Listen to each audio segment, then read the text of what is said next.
So I think actually at this point it's important that you hear from some of your colleagues about their experiences in one of these kinds of studies in an NFP program. So I'm going to turn it over to Margarita to continue. Thank you, Ginger. Margarita de Santos. I'm the Community Health Nurse Manager with the Southern Nevada Health District, and I manage the Nurse Family Partnership Program down here.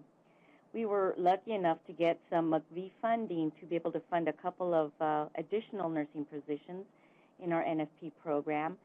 Then Nevada was selected as a potential state to participate in the MIHOPE study. Nevada agreed to participate, so by default, we actually were also pulled into the MIHOPE study. There are 2 programs in Nevada participating in MIHOPE. There is Early Head Start home-based program in the north and in the south. And in Southern Nevada, it's also us, the NFP program. And I did want to mention that we did take on MIHOPE with an expansion, and we actually doubled the size of our team at about the time that MIHOPE came on.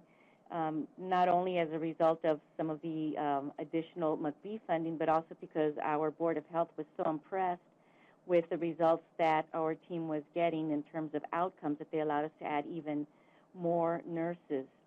You know, we again also decided to participate as part of the funding, and we have had a tremendous amount of support for this and for NFP itself from our administration.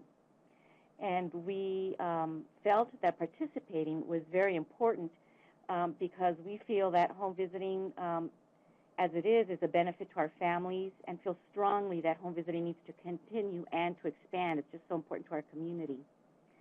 And then in terms of some of the randomization and concerns about maintaining caseload, when we first came on, we did have some concerns about the fact that we thought some of our referrals would be cut in half because half were being sent to another group versus the intervention group.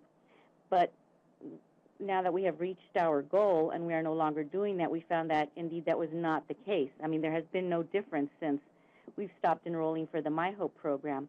A lot of that had to do with the fact that the key person that introduced the research study to potential participants was our team leader, Teresa, whom you will hear from shortly. And she did just such a wonderful job of explaining the program that I think we were successful because of that. Before we even started, just wanted to mention that there were several planning teleconferences, and the MIHOPE team was incredibly flexible. They allowed us to tailor the study to meet our program operations, so it went very, very well. We did present the study to our NFP advisory board, and our biggest referral sources, our biggest partners, are actually members of our advisory board.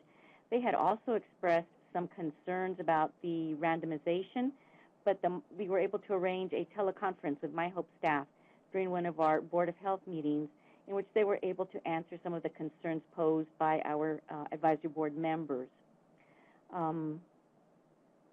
We had some initial surveys to complete that were about an hour long. Field staff have had others, and Teresa will discuss this a little bit further.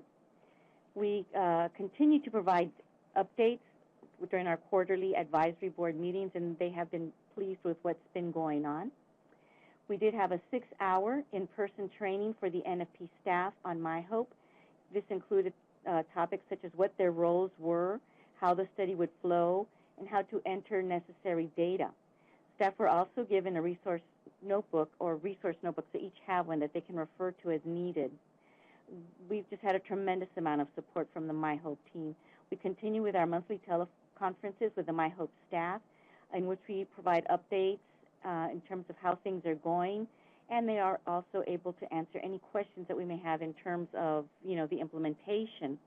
And we are currently in the process of discussing participation in MIHOPE-Strong Start as well.